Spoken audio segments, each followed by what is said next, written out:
Hi everyone, Vivek here from Meaningful Ideas and Gentle Parents Unite. And I just had a question from a parent, and it's a pretty common question. It comes up a lot, and I wanted to address it, and I thought I'd just make a short video to talk about it. And it's, how do you respond when your kid is threatening you when they don't get their way? So they're saying, if you don't give me what I want, I'm going to throw your thing and break it, or I'm going to wreck this, or I'm going to hurt this other person, sometimes they say. Sometimes kids will say, I'm going to hurt you. And of course, sometimes kids will even say, I'm going to kill you. And it's not uncommon for kids to say that. We hear that kind of thing all the time.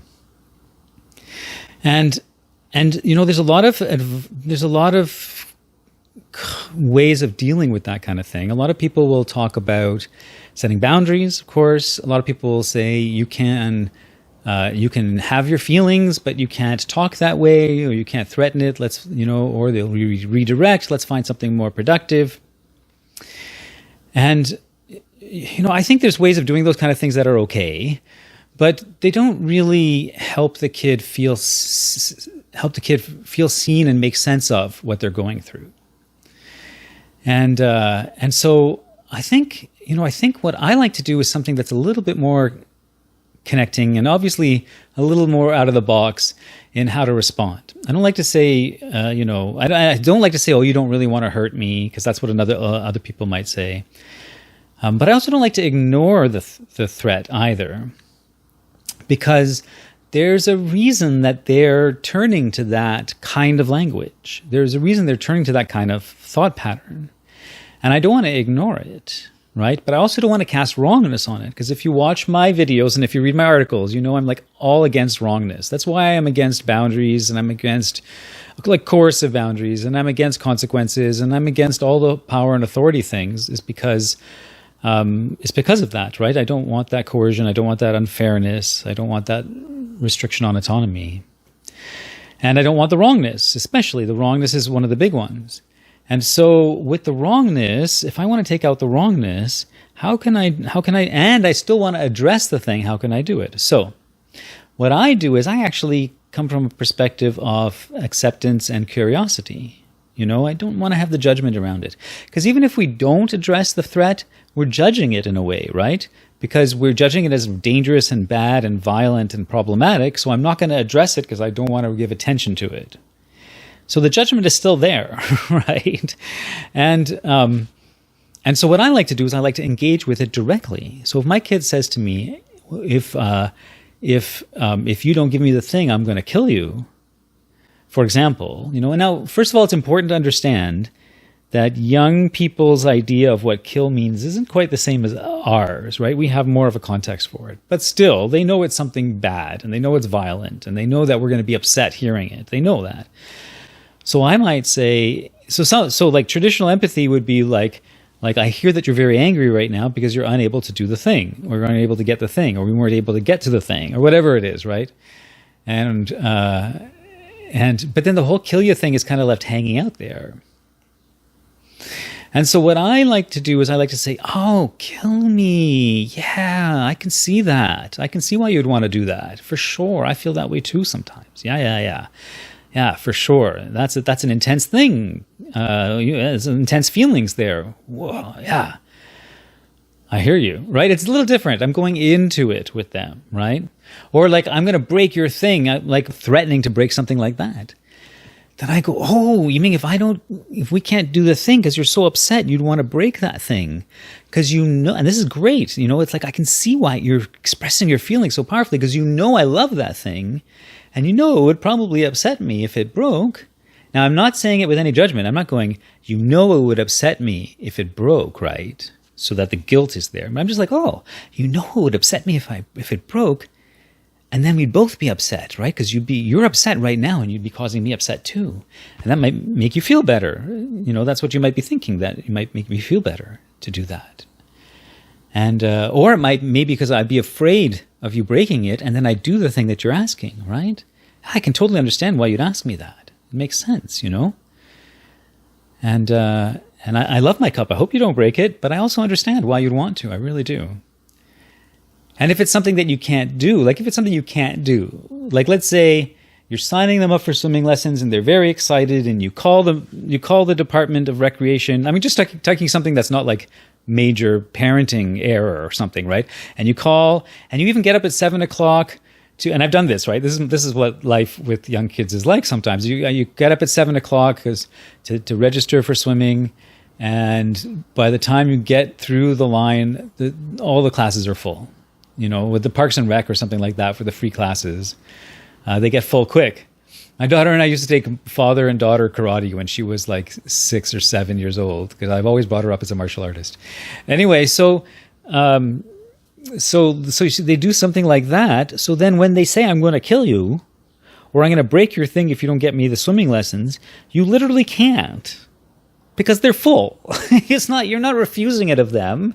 There's nothing you can do. You can't control the computer system. I mean, maybe if you're a computer hacker, you can hack in and reserve a spot. I would suggest doing it if you have that skill. But if you don't have that skill, which most of us don't, there's nothing you can do. And they're so angry, right?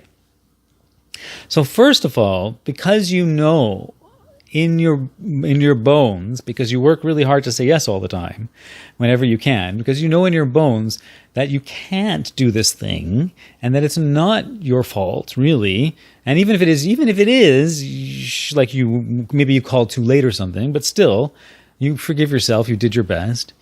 But it's not like you're holding out on them. It's not like you're saying no swimming because,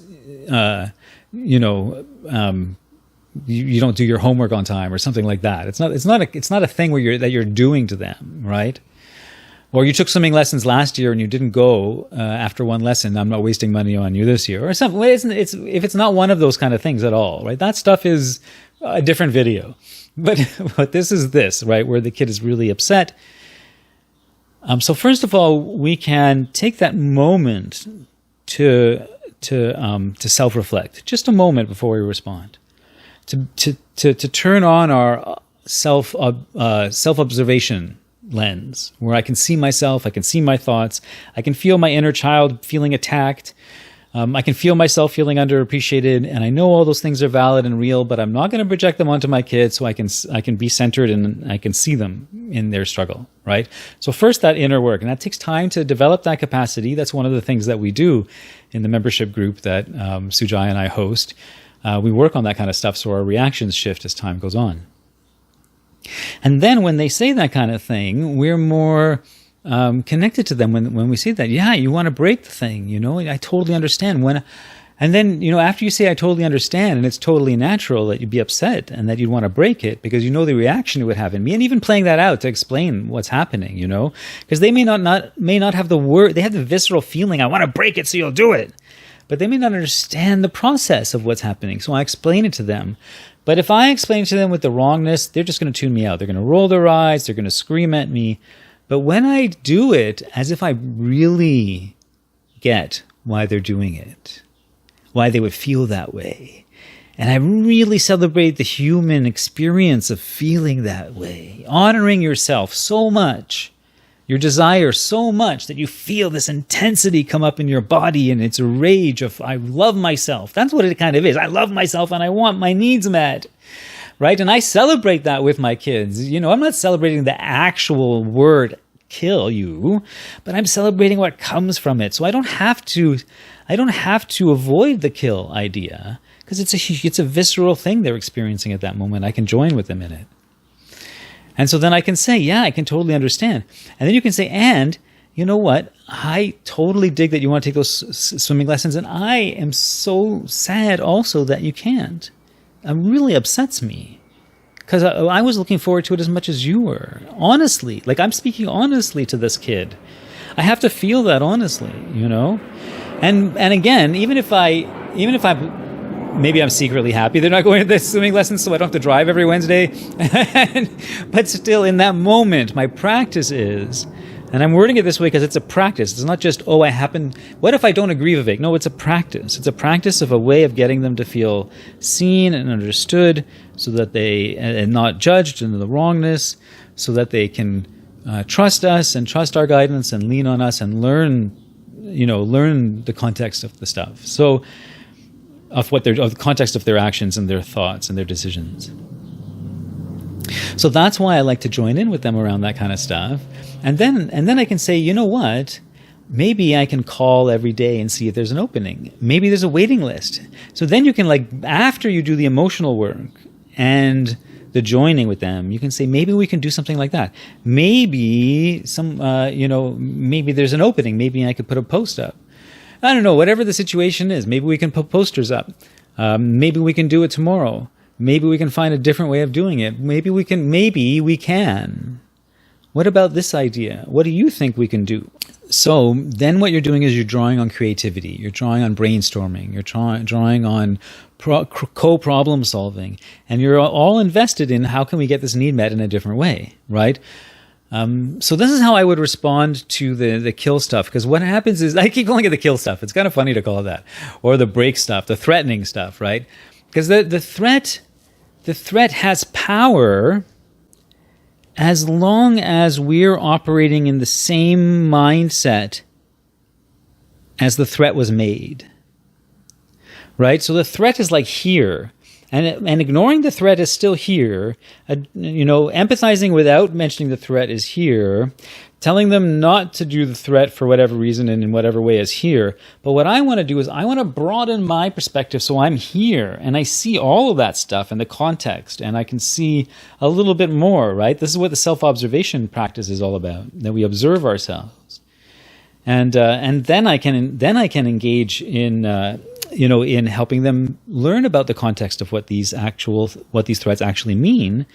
By keeping the wrongness out of it, just curiosity, and empathizing. I can see why you would feel that way. It makes perfect sense to me, kiddo. And then this is like a whole different way of engaging with it. You, of course, you have to find your words for it. Like I've been giving Vivek words, but you really have to give your words, your way of arriving at the no wrongness feeling. There's a lot to get to the no wrongness feeling. We have to really see our kids and really see past our societal programming, which demands wrongness. Even in the prison, when I go speak in the prison, I've been speaking in the prison for a number of years. And even when I go speak in the prison, I come from a very, very distinct place of no wrongness because they're so used to wrongness.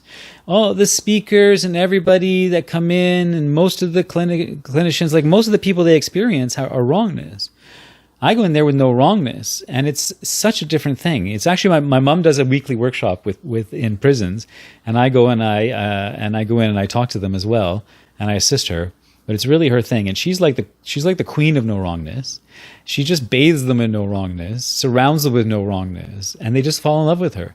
And then I come in, and my mom is like this little petite 78-year-old woman, but she's like fire. She's like on fire when she's actually speaking to them, and they just fall in love with her because she relates to them with no wrongness. And then I come in with this stuff, the way I talk, and I talk about no wrongness, and I project no wrongness to them. And it's this whole mind-altering thing for them. They don't quite understand it at first, and then they just open up, in amazing ways. And so no wrongness is everywhere, and it takes time to get there. We all have our own path to get there. Part of it is seeing ourselves without the wrongness. I bathe myself in wrongness all the time. So for me to break out of that requires such a will. The work I've done over the last 24 years, my kid's 24, the work I've done over the last 24 years, a lot of it, because I didn't want to project wrongness onto my kid, a lot of it had to do undoing the wrongness that I had inside of myself. Right, so that's a huge part of it. Because when we join in our kids, our wrongness and their wrongness, we just amplify the wrongness, right? And but I didn't want to do that. So one of the essential parts of the work that we do as conscious parents is to learn to love ourselves, and that's a radical thing to do.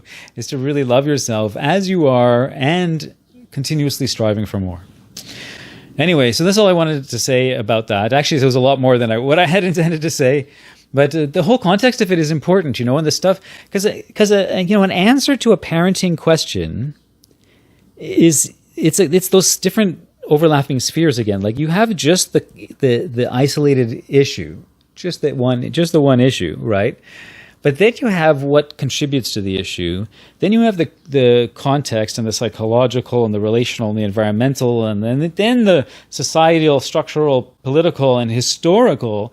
All of these different spheres interrelate with each other. All these different layers interrelate with each other and affect each other. That's why a question that probably only needed a 2-minute video took me a 15-minute video.